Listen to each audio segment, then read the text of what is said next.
안녕하세요. 성경을 하루 한 장 내지 두 장 읽어서 성경을 통독하는 프로그램, 이 프로그램을 운영하는 이방에 찾아오신 여러분들을 주의 이름으로 환영합니다.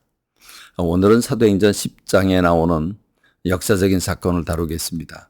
사도행전 9장에도 사울이라고 하는 사람이 변화되어 예수는 그리스도라고 증거함으로써 기독교의 역사의 한 획을 긋는 그런 변화의 사건이 일어났다고 한다면, 이 사도행전 10장에는 고넬료라고 하는 이방 그 백부장 로마 장교를 통해서 이방인들이 성령 충만 받는 놀라운 역사가 일어나고, 이 사건으로 인해서 베드로와 또 베드로와 함께 했던 사람들의 생각이 변화되고, 그 변화된 생각은 예루살렘 전체를 변하게 되는 놀라운 전환점이 바로 이 고넬료의 사건에서 나타납니다. 이 고넬료라고 하는 사람을 통해서 은혜가 저와 여러분 가슴에 충만하길 간절히 소망합니다. 이 고넬료라고 하는 사람은 그 가이사랴라고 하는 로마 총독의 관저가 있는 가장 중요한 핵심 도시죠. 유대 중에서 가장 핵심적인 도시인데, 이 도시 전체를 경비를 담당하고 있는 로마 장교입니다. 100명의 군사들을 거느린다고 그래서 백부장이라고 부르죠. 고넬료라고 하는 사람인데 이탈리아대입니다. 그러니까 로마에서 파송된 장교죠. 이방인입니다. 이 이방인이 어떻게 하나님을 만나서 하나님을 경외하게 되었는지는 알지 못하지만, 성경은 이렇게 얘기를 하죠.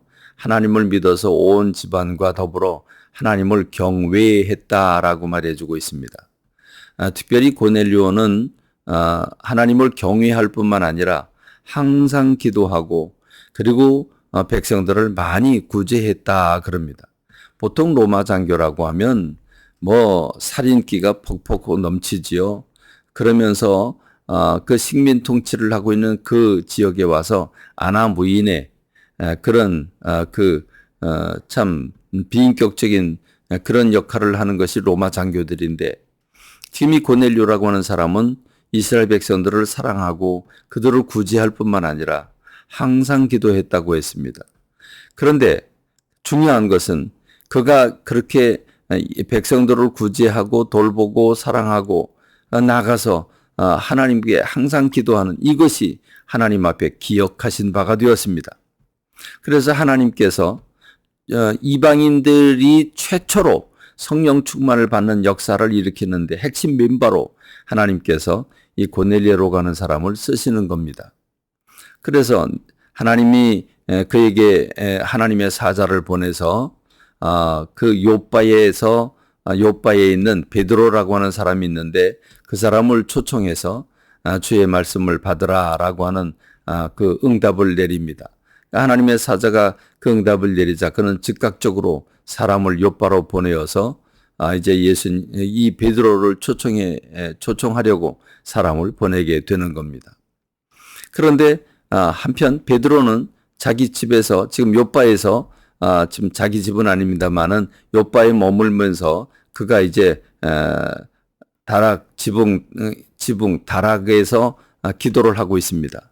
기도 중에 환상이 보이는데, 그 환상에는 하늘로부터 보자기가 내려오고, 그 보자기 안에는 온갖 곤충과 네 발 가진 짐승 기는 것, 공중에 나는 것들, 다시 말하면 먹어서는 안 되는 부정한 음식들이 보자기에 담겨 있는데 음성이 들립니다.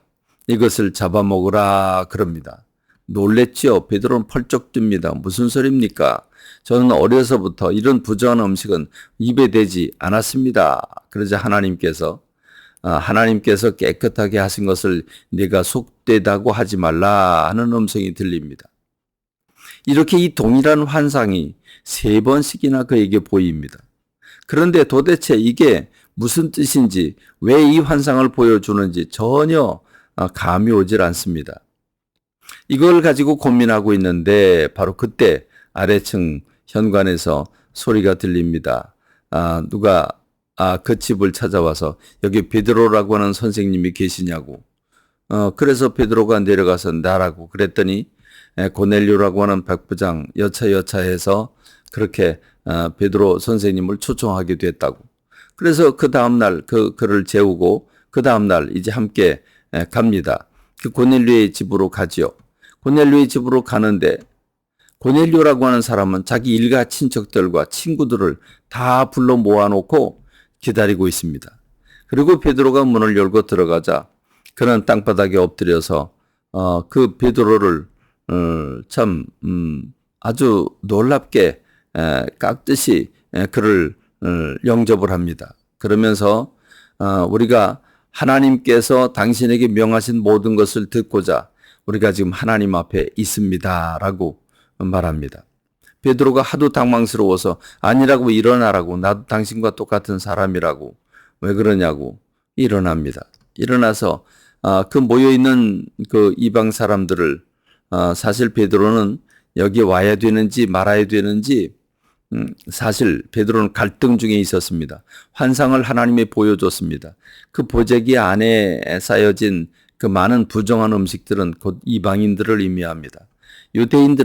이방인들을 아주 더러운 사람들, 개 같은 사람들이라고 그렇게 더러운 부정한 사람들이라고 생각하고 있었는데 하나님께서 그 이방인들을 부르시는 이 환상을 보여주었지만 베드로는 그 환상이 무슨 환상인지 몰랐습니다. 그래서 지금 고넬료가 부른다고 할 때 가야 되나 말아야 되나 갈등을 했지만 이 보여주는 환상과 뭔가 연관이 있겠다 싶어서 그 따라간 겁니다. 그랬더니 고넬료라고 하는 백부장이 참 평소에는 감히 그 백부장 얼굴을 대하기 힘든데 그 백부장이 땅바닥에 엎드려서 하나님 앞에 엎드려 있다고 말씀해 달라고. 그래서 베드로가 놀라면서 하나님의 말씀을 전하게 되는데 예수 그리스도를 증거하게 되죠. 그러자 예수 그리스도에 대한 얘기를 말씀을 증거했는데 그 순간 놀랍게도 그 오순절 다락방에 120명의 예수님의 제자들이 모여서 기도할 때 내렸던 그 불과 바람과 같은 성령이 동일하게 똑같은 방법으로 지금 이 고넬료의 집에 임하는 거 아니겠습니까? 베드로는 놀랬죠. 그렇습니다. 베드로는 이들이 자기네가 받았던 성령과 똑같은 성령을 받게 되니까 놀래서 그들에게 성령 받는 이 놀라운 일을 통해서 베드로의 생각이 변화됩니다. 그렇구나. 이방인도 우리와 동일하게 성령 받는구나. 그래서 그들에게 세례를 베풀고 그들이 방언도 하고 또 그 성령 충만한 것을 경험하는 걸 보면서 이 베드로의 생각이 바뀌어지는 것을 볼 수 있습니다. 오늘 저와 여러분들이 여러분이 기도하는 게 하나님 앞에 상달되고 하나님의 기억하신 바가 되고 하나님이 여러분을 사용하셔서 큰 영광을 받으실 뿐만 아니라 여러분의 고정관념, 잘못된 고정관념이 있을 수 있습니다. 베드로와 같은 고정관념이 있을 수 있는데 그걸 성령으로 깨트리는 역사가 있게 되기를 주님의 이름으로 축원합니다. 감사합니다. 말씀 맺겠습니다.